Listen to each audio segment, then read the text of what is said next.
The ship was falling apart. Commander Jake Morris held tight to his seat as the vessel shook and screamed through the atmosphere of a planet he had never meant to visit. Red lights flashed everywhere. Alarms filled the air with their terrible noise.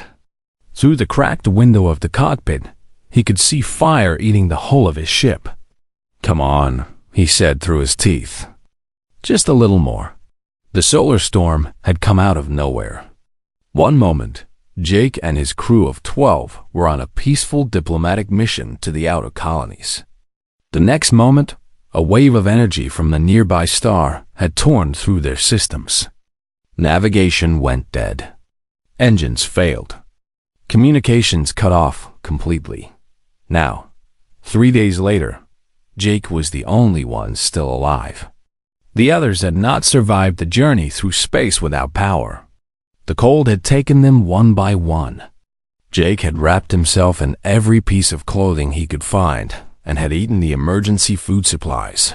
Alone in the dark, when the planet appeared on his damaged sensors, he did not know if it would save him or kill him. But he had no choice. The ship was dead. He needed to land. The ground came up fast. Too fast. Jake pulled hard on the manual controls, trying to slow the descent. Trees appeared below, tall and black against a purple sky. He aimed for a clearing between them. The impact threw him forward. His head hit the console. Everything went dark. When Jake opened his eyes again, he was lying on wet ground. The smell of smoke filled his nose. His ship, or what was left of it, burned nearby. He tried to move and felt pain shoot through his left leg. Looking down, he saw blood soaking through his pants. "Not good," he whispered. He had been trained for situations like this. Every commander in the Earth Space Force learned how to survive on hostile worlds. But training was one thing. Reality was another. His leg was badly cut. He had no medical supplies. He did not know where he was or if anyone on this planet would help him. He looked up at the sky. 2 moons hung there, one silver and one red. The stars were strange, arranged in patterns he did not recognize. He was very far from home. Jake pulled himself to his feet. The pain in his leg was terrible, but he could stand. He could walk. That was enough for now. He needed to find shelter, find water, find a way to survive until he could figure out his next move. He did not get far. The figures appeared from the trees like ghosts. They were tall, taller than any human Jake had ever seen. Their skin was pale white, almost glowing in the dim light of the moons. They wore armor that looked like it was made from black glass. Their eyes were red. Jake stopped. He counted 6 of them. They carried weapons he did not recognize. Long poles with blades at the end that seemed to drink in the light around them. One of them stepped forward. It was a female, Jake realized, with long dark hair and sharp features. She looked at him the way a cat looks at a mouse. "What is this?" she asked. Her voice was cold and beautiful. Somehow, Jake understood her words, though he knew she was not speaking any language from Earth. The translation chip in his ear, the only piece of equipment that still worked, did its job. "I am Commander Jake Morris," he said. He tried to stand straight despite the pain in his leg. "I come from Earth. My ship crashed. I mean no harm to your people." The female smiled. Her teeth were sharp. Very sharp. "Earth," she repeated. "I have never heard of such a place. But it does not matter. You are on Valdoria now. You are on the sacred ground of the Sanguine Empire. And you are bleeding." She said that last word with hunger in her voice. The other soldiers moved closer. Jake felt his heart beating fast in his chest. He had no weapon. He had no way to fight. But he did not show fear on his face. That was something else his training had taught him. Never show fear. "Take him," the female ordered. "High Priestess Valeth will want to see this creature." They grabbed Jake by the arms. The pain from his leg made him dizzy, but he did not cry out. They dragged him through the forest, past trees with bark as black as night and leaves that glowed with a soft blue light. Strange animals watched from the shadows, creatures with too many eyes and too many legs. The palace appeared ahead like something from a dream. It was huge, built from stone that sparkled like stars. Towers reached up toward the sky, thin and sharp like knives. Thousands of lights burned in its windows. Inside, the halls were cold and beautiful. Everything was made of dark stone and silver metal. Paintings hung on the walls, showing scenes that Jake could not understand. Battles and ceremonies and figures drinking from cups that seemed to hold something red. They brought him to a great chamber. At the far end sat an old woman on a throne of bones. Her skin was the palest Jake had seen yet, almost see-through. Her eyes were completely black. "What have you brought me?" she asked. Her voice was like dry leaves. "A creature, High Priestess," the female soldier said. "It fell from the sky. It calls itself human." The old woman leaned forward. "Human? Yes, I have heard stories. Beings from a distant world, warm-blooded, full of life." She smiled, and her teeth were the sharpest of all, full of essence. She raised one thin hand. Jake felt something pull at him, something inside his chest. It was like being turned inside out. He gasped and fell to his knees. The High Priestess began to draw something out of him. His strength, his energy, his very life. Jake felt himself growing weak. The world began to fade. But then something strange happened. The High Priestess screamed. She fell backward off her throne, clutching her head. The pulling sensation stopped. Jake collapsed on the floor, breathing hard. What happened? One of the soldiers shouted. The High Priestess was shaking on the ground. Her black eyes were wide with shock. "His essence," she whispered. "It is too strong, too pure. It burned me." The chamber erupted in chaos. Soldiers ran to help their priestess. Others pointed their weapons at Jake. He lay on the cold floor, too weak to move, waiting for death. But death did not come. Instead, a new figure entered the chamber. She was young, perhaps the same age as Jake. Her hair was silver, and her eyes were a deep purple. She wore a crown of black metal on her head. "Stop," she commanded. Her voice was quiet, but everyone obeyed. She walked to where Jake lay and looked down at him. He looked back up at her. Even in his weakened state, he noticed how beautiful she was, and how dangerous. "This creature will not be killed," she said. "Not yet. I want to know more about it." She turned to the soldiers.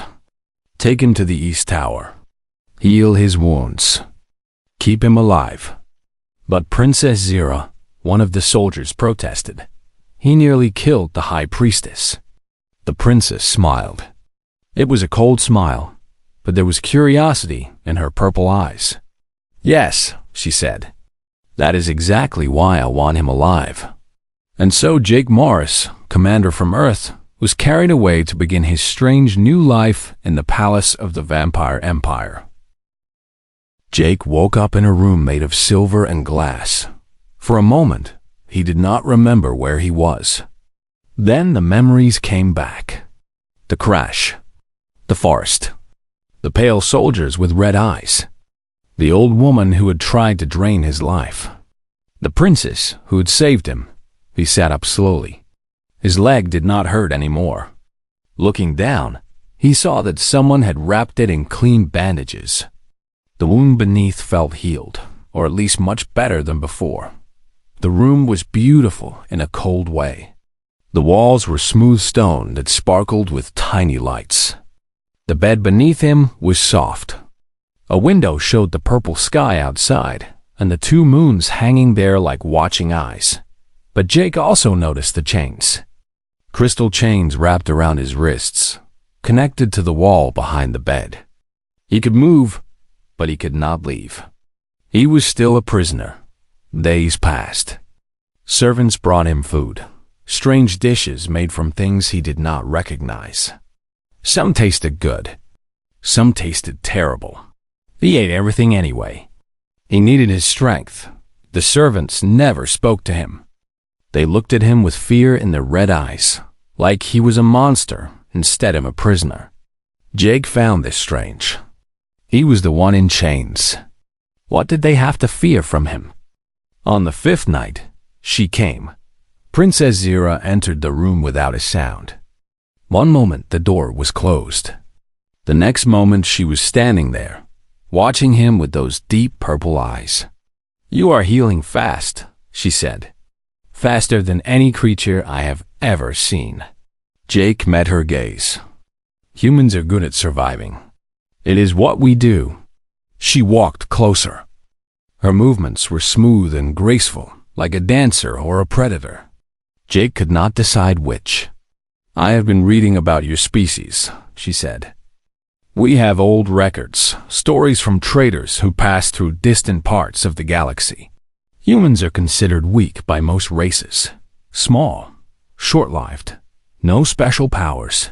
Those records are wrong," Jake said. "Yes," Zira smiled slightly. "I am beginning to see that. You survived a ship crash that should have killed you.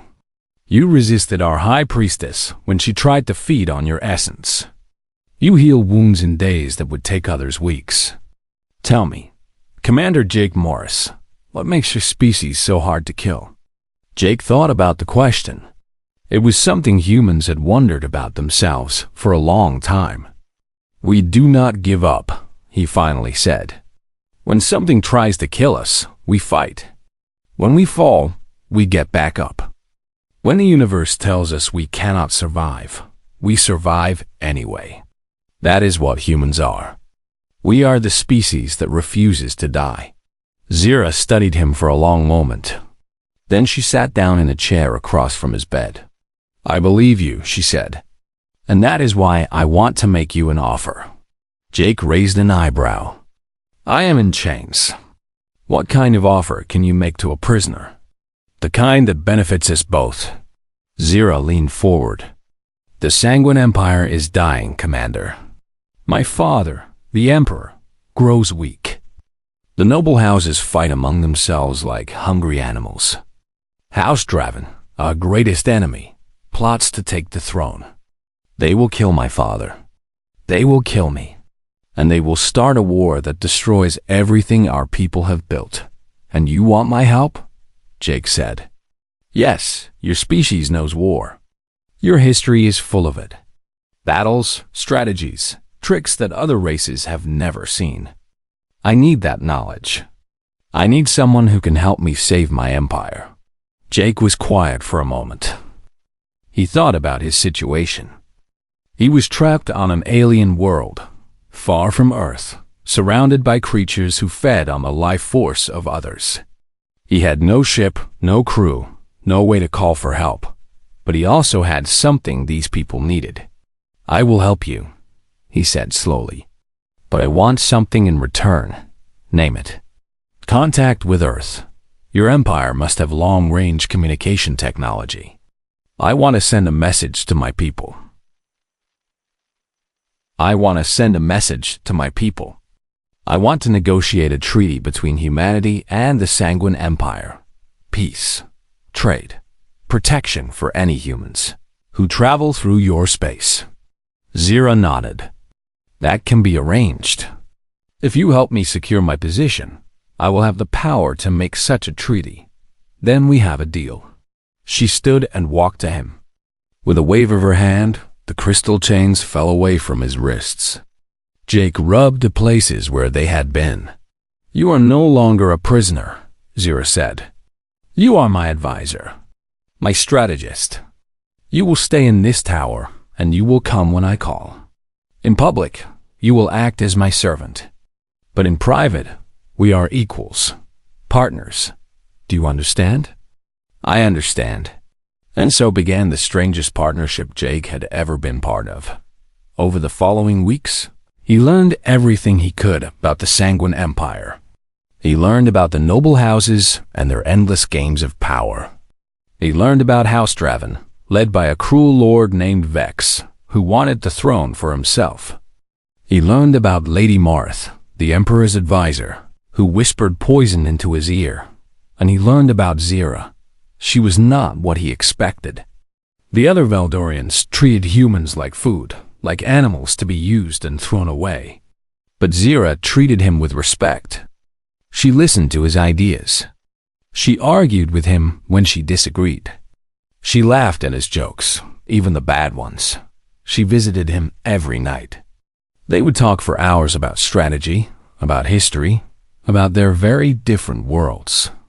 Jake told her about Earth, about blue skies and green grass and oceans that stretched forever.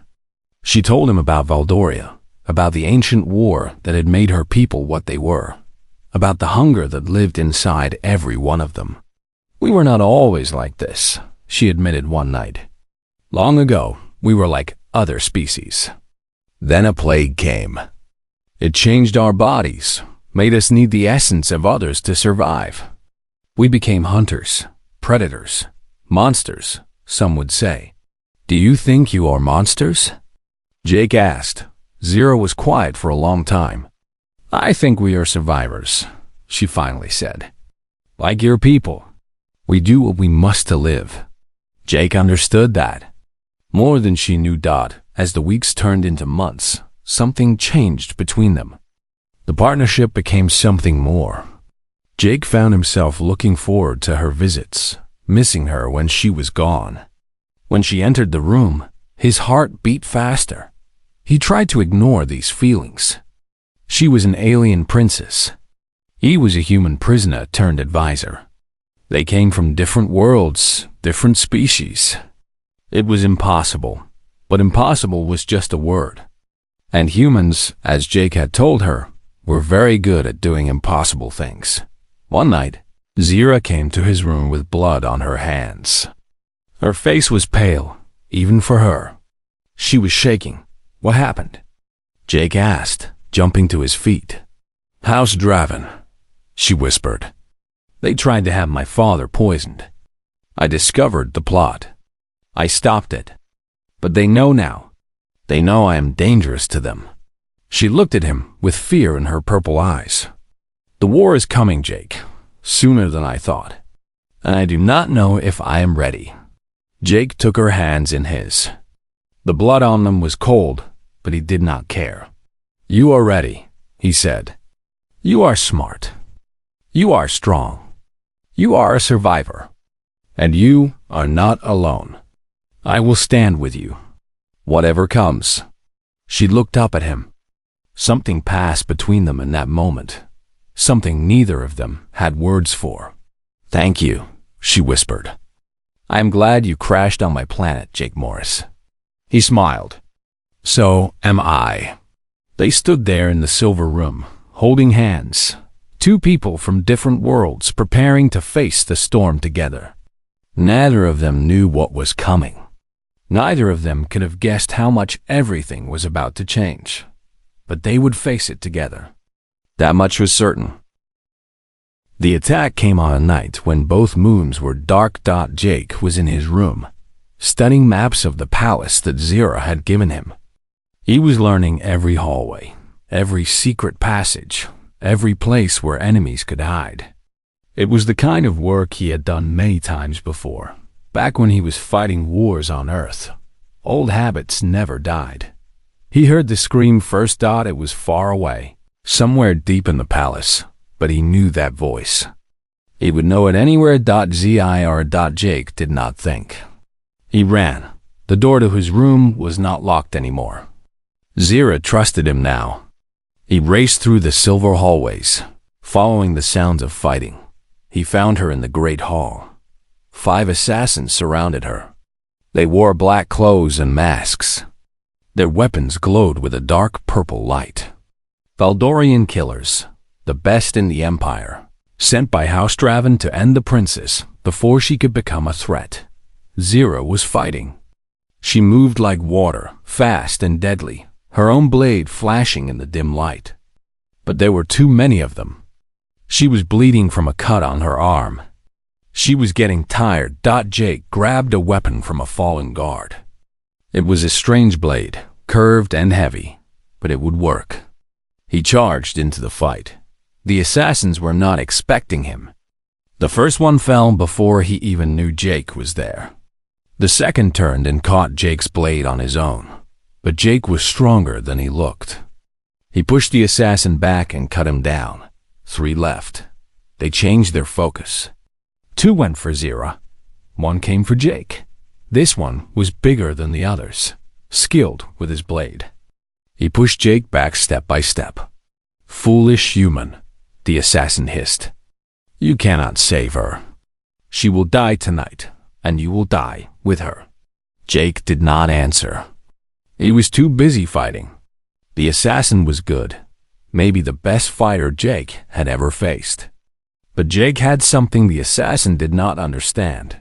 Humans did not know when to quit. Jake took a cut across his shoulder, then another across his chest. The pain was terrible, but he kept fighting. He kept pushing forward. The assassin grew confused. He had hurt the human badly. Why was the human not falling? That moment of confusion was all Jake needed. He stepped inside the assassin's guard and drove his blade through the creature's heart. The assassin fell. Jake turned to help Zira. She had killed one of her attackers, but the last one had her trapped against a pillar. His blade was raised for the final strike. There was no time to reach her. No time to do anything, except throw himself between them. Jake did not remember making the choice. His body simply moved.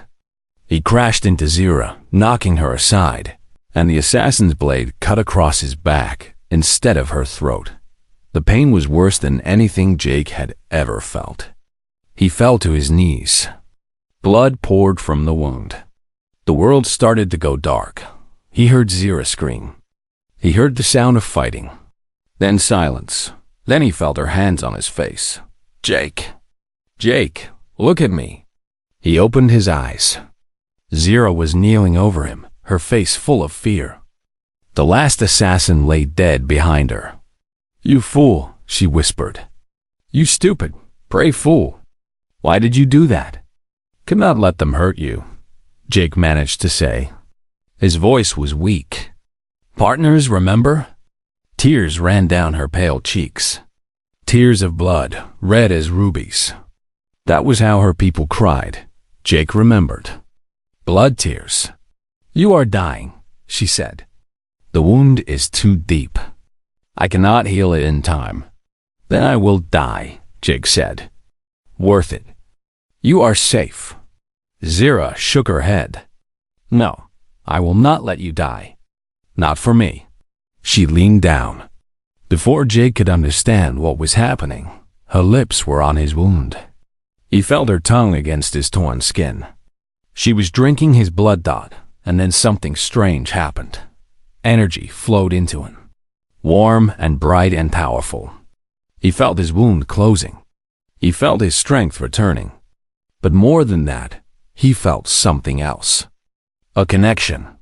A bond. Like a rope tied between his heart and hers. Zira pulled back.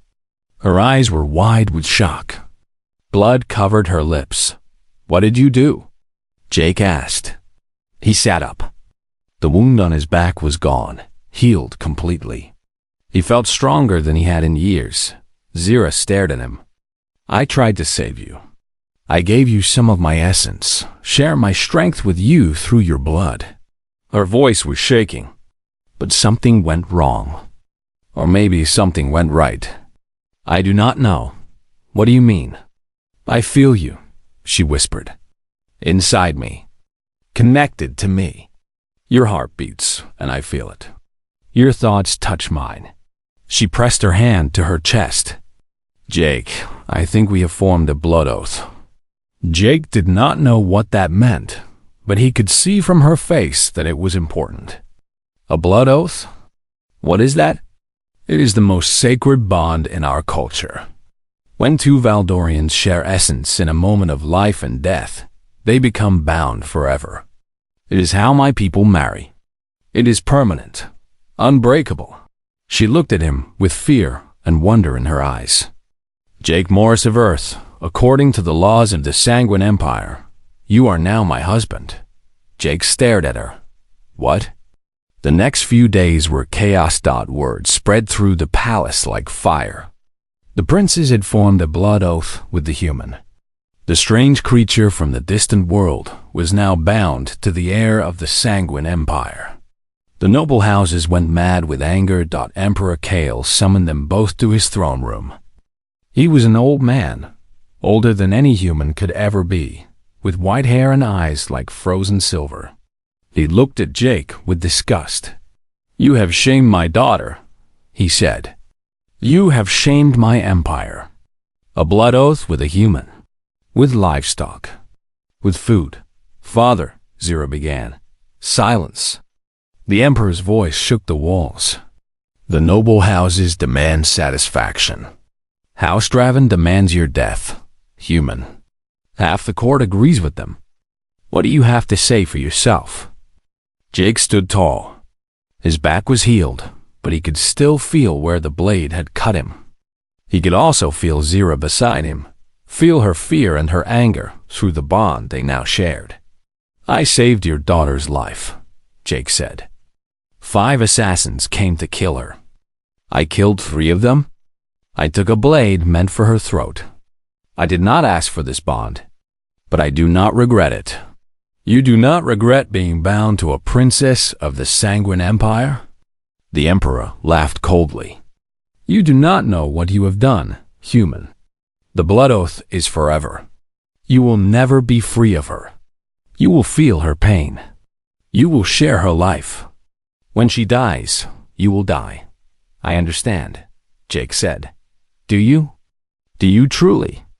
Jake looked at Zira. Through the bond, he felt her heart. He felt her strength.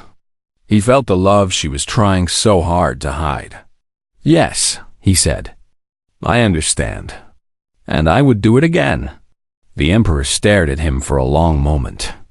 Something changed in his frozen eyes. Surprise, maybe. Or respect. Leave me, he finally said. Both of you. I must think on this. They left the throne room together. In the hallway, Zira grabbed Jake's arm. You should not have said that, she whispered. You have made powerful enemies today. I already had powerful enemies, Jake said. At least now I have something worth fighting for. Zira looked at him. Through the bond, he felt her emotions shift. Fear became something else. Something warmer. You are either the bravest creature I have ever met, she said, or the most foolish. Jake smiled. Probably both. She did not smile back. But her hand stayed on his arm, and her heart beat in time with his. They were bound now. Forever. Whatever came next. They would face it together, and something told Jake that the hardest battles were still ahead. The obsidian throne room was the largest chamber Jake had ever seen. It stretched for hundreds of meters in every direction. The ceiling was so high that it disappeared into darkness. The walls were made of black stone that seemed to drink in the light.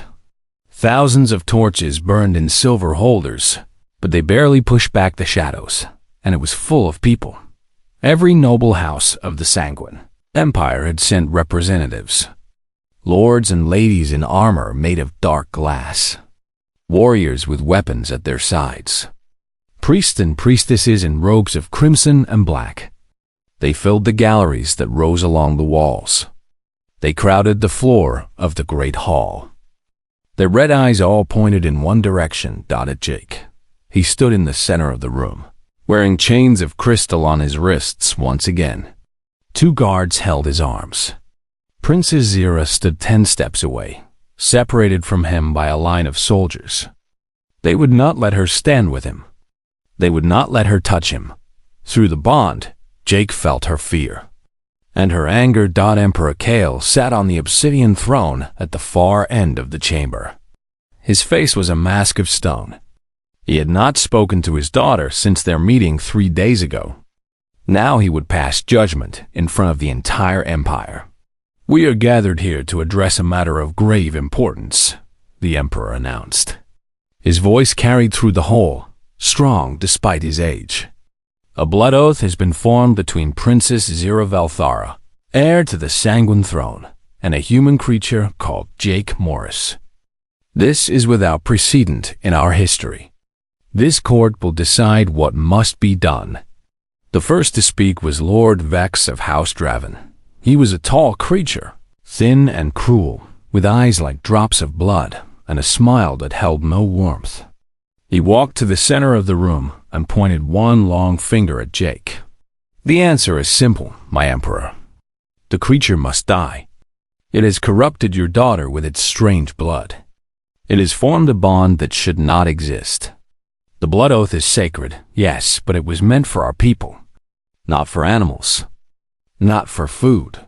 He turned to face the watching crowd. "Kill the human, and the shame dies with it." Many voices rose in agreement. Jake felt the hate in the room pressing against him like a physical weight. The next to speak was Lady Marth, the Emperor's advisor. She was ancient, almost as old as High Priestess Velith, with skin like paper and eyes that saw too much. She bowed to the throne before speaking. "My Lord Emperor, Lord Vex speaks wisdom, but he does not go far enough. The princess herself must be punished. She allowed this bond to form. She saved the human's life when she should have let it die. Perhaps she even wanted this to happen." Her thin lips curved into a smile. "I say the princess should renounce the blood oath and submit to a proper marriage with a Valdorian lord. House Draven has offered their eldest son as a suitable match." Zira's anger flared so brightly through the bond that Jake almost gasped. A marriage to House Draven. They wanted to control her, to own her, to use her as a path to the throne. More voices rose. More accusations. The nobles took turns attacking Zira, attacking Jake, calling for blood and shame and death. They talked as if Jake was not there, as if he was a thing instead of a person. But Jake was not afraid. He had faced death many times. He had faced it in space, alone and freezing in a broken ship. He had faced it in the forest when the soldiers found him. He had faced it in this very palace when the assassins came. Death was an old enemy. He knew its face well. What these creatures did not understand was that fear meant nothing to a human who had already decided to die for what he loved. Finally, Emperor Kale raised his hand. The room fell silent. "Daughter," he said, "you have heard the accusations. You have heard the demands. Before I pass judgment, I will give you one chance to speak. Explain yourself. Tell this court why I should not do as they ask." Zira stepped forward. The soldiers tried to stop her, but she walked through them like they were not there. She moved to the center of the room and stood beside Jake. Through the bond, he felt her heart pounding. But her face was calm. Her voice was steady. "I have listened to everyone in this room," she said. "I have listened to Lord Vex, who sent the assassins that tried to kill me 3 nights ago." The room erupted in shock.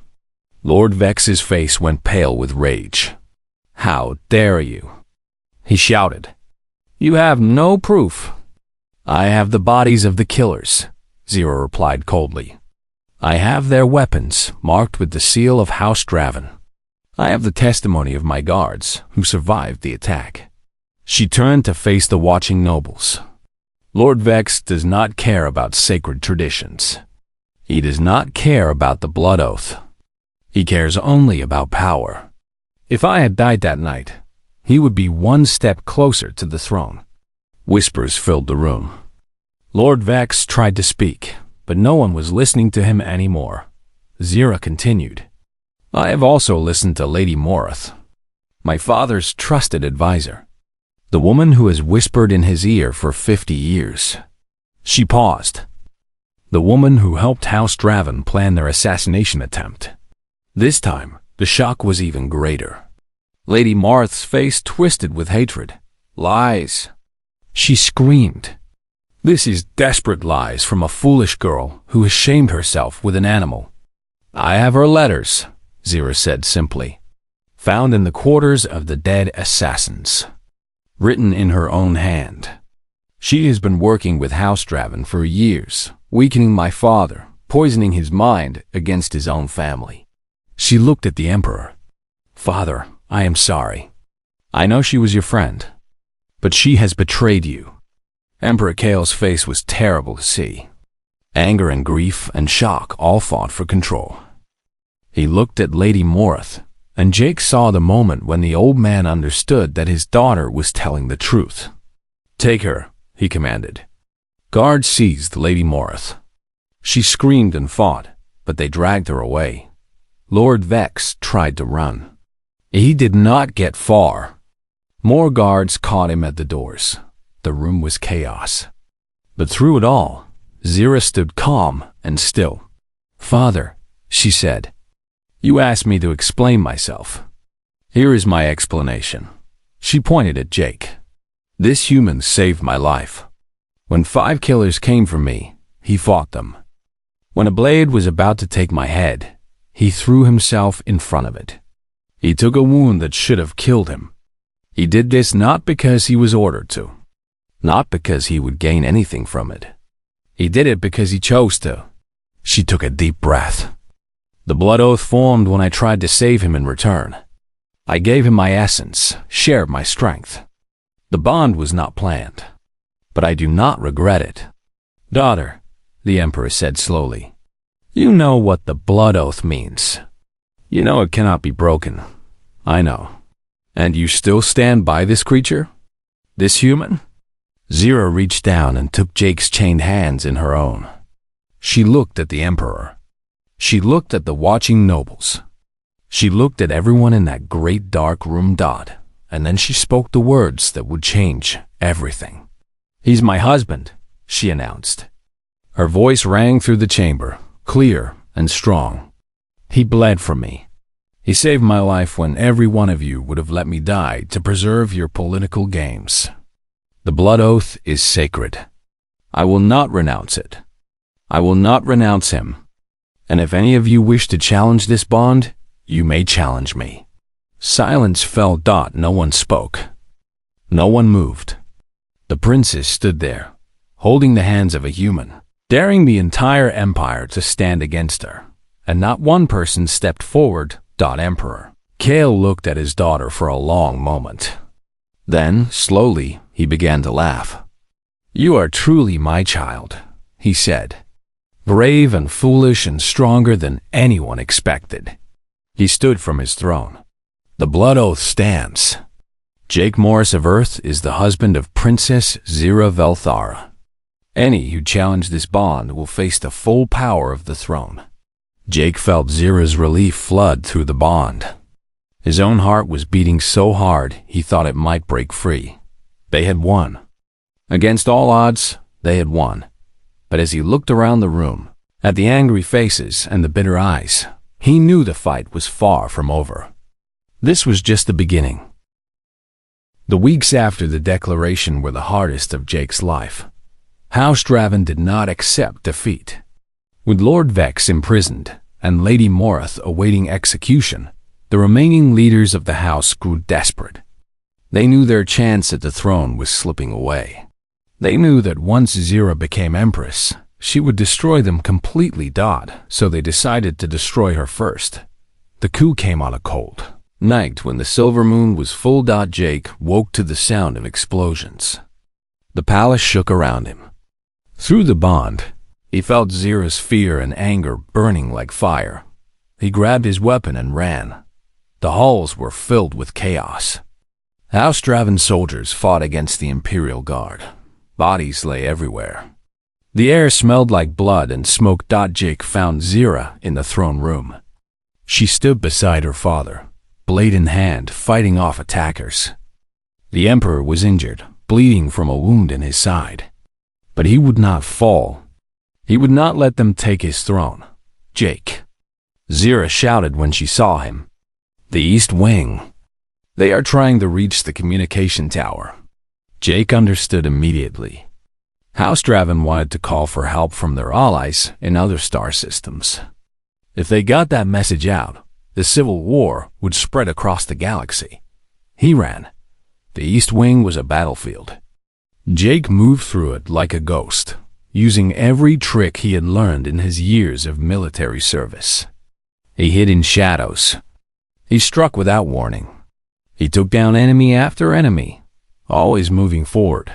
He thought about what Zira had told him once, that humans were considered weak by other species, small, short-lived, no special powers. She had been wrong about that. Humans did have a special power.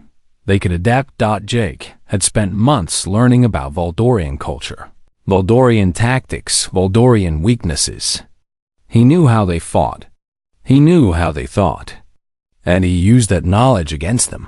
The communication tower was guarded by 20 House Draven soldiers. Jake killed 5 before they even knew he was there. The others tried to fight back, but they were confused, scared. Facing an enemy that moved like nothing they had ever seen, Jake killed them all. He destroyed the communication equipment himself, smashing it until nothing was left. Then he went back to help Zira. By the time he reached the throne room, the fighting was almost over. The Imperial Guard had rallied. House Draven's forces were broken. Soldiers who had tried to take the throne now knelt in chains. Emperor Kale sat on his throne, pale and weak from blood loss. But he was alive, and he was smiling. "You did well, human," he said when Jake approached. "My daughter chose wisely." Zira ran to Jake and threw her arms around him. Through the bond, he felt her relief, her joy, her love. She did not try to hide it anymore. There was no point. They were bound forever, and everyone knew it. "It is over," she whispered against his chest. "We won." Jake held her close. "We won this battle. But the war is not over yet." He was right. The next 2 months were spent hunting down the last of House Draven's supporters.